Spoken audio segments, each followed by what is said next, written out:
इस आर्टिकल में हम लोग जानेंगे आर्टिकल 107 के बारे में। ये काफ़ी इंटरेस्टिंग, इम्पॉर्टेंट और काफ़ी अच्छा आर्टिकल है। ठीक है, सबसे पहले ये बताया जाता है इस आर्टिकल में कि जो बिल है, जो अपना कानून आता है पार्लियामेंट में, संसद में, उसको कैसे इंट्रोड्यूस किया जा सकता है, उसको कैसे लाया जा सकता है और साथ ही साथ उसको पास करने का क्या क्या नियम और कानून है। ठीक है, तो मनी बिल को अलग कर दें, मनी बिल एक तरफ और बाकी सारा बिल एक तरफ। ठीक है, तो मनी बिल को अगर अलग कर दिया जाए तो बाकी सारा बिल जो है वो या तो लोकसभा में या फिर राज्यसभा में लाया जा सकता है।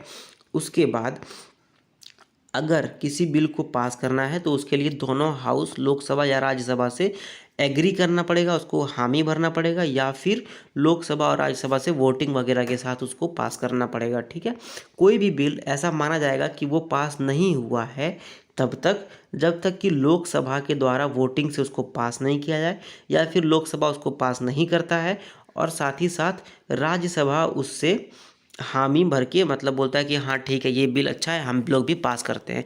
ऐसा अगर नहीं होगा तो वो बिल पास नहीं माना जाएगा। ठीक है, बिल में कोई चेंजेस हुआ है, अमेंडमेंट हुआ है या नहीं हुआ है, ये अलग बात है, बट अगर लोकसभा से पास हो गया हो और राज्यसभा भी उसको एग्री कर दिया कि हाँ ये बिल अच्छा है, ये पास मानते हैं हम लोग, या हम लोग इसको पास करते हैं, ऐसे सिचुएशन में ही एक बिल पास होगा। ठीक है, अब कोई बिल आ गया है और मान लेते हैं कि लोकसभा या राज्यसभा में वो इंट्रोड्यूस कर दिया गया है बट उस पर डिस्कशन नहीं चालू हुआ, और ऐसे सिचुएशन में क्या हुआ कि लोकसभा जो है वो 2 दिन के लिए स्थगित कर दिया गया, या फिर राज्यसभा 2 दिन के लिए स्थगित कर दिया गया, या 5 दिन के लिए स्थगित कर दिया गया।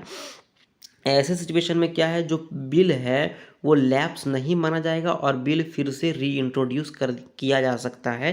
साथ ही साथ बिल को फिर से लाया जा सकता है, ऐसा बिल जो है वो ख़त्म नहीं होगा। ठीक है, तो वो बिल फिर से आ सकता है, मतलब हाउस में, सदन में। उसके बाद मान लेते हैं कि एक बिल आया और वो जो है सो राज्यसभा में इंट्रोड्यूस किया गया, या फिर बिल एक राज्यसभा में रखा गया है, अभी इंट्रोड्यूस नहीं हुआ है। ठीक है, और वो लोकसभा के द्वारा पास नहीं किया गया है।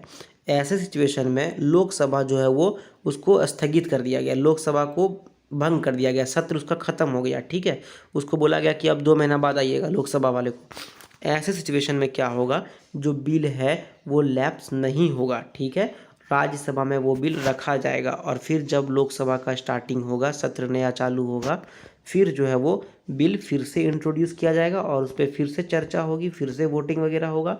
तो उसके बाद फिर लोकसभा और राज्यसभा से अगर पास हुआ तो वो बिल पास हुआ माना जाएगा। ठीक है, उसके बाद अगर एक कोई बिल आया है और वो लोकसभा में आ गया है, या फिर लोकसभा में रखा हुआ है, वो वहाँ पर इंट्रोड्यूस होगा, और वो राज्यसभा से अ, एक बिल आया है वो लोकसभा में, ठीक है, और वो राज्यसभा में जाकर के वो रखा हुआ है बिल, तो लोकसभा से वो बिल पास हो गया है और राज्यसभा में उस पर डिस्कशन नहीं चालू हुआ है। ठीक है, राज्यसभा में डिस्कशन चालू नहीं हुआ और लोकसभा से वो बिल पास हो गया है, लेकिन उसी समय क्या हुआ, लोकसभा का सत्र को भंग कर दिया गया, मतलब लोकसभा खत्म हो गया, बोला कि अब अगला इलेक्शन होगा फिर लोकसभा चालू होगा। ऐसे सिचुएशन में क्या होगा, वो जो बिल था वो जो बिल था वो फिर लैप्स माना जाएगा, मतलब बोला जाएगा कि वो बिल ख़त्म हो गया। फिर से उसी तरह का अगर बिल को सरकार लाना चाहती है तो फिर से उसी तरह का बिल एक बनाना पड़ेगा और फिर से इंट्रोड्यूस किया जाएगा लोकसभा या राज्यसभा में। ठीक है, तो आर्टिकल 107 यही बताता था कि बिल को कैसे पास करता है, कैसे इंट्रोड्यूस किया जा सकता है और कैसे उसको पास करने का क्या क्या नियम और कानून है। End of course I think so कि ये वीडियो आपको अच्छा लगा हो। अगर आपको ये वीडियो अच्छा लगा हो तो लाइक करो, शेयर करो, कमेंट करो, सब्सक्राइब करो चैनल को। Thank you very much.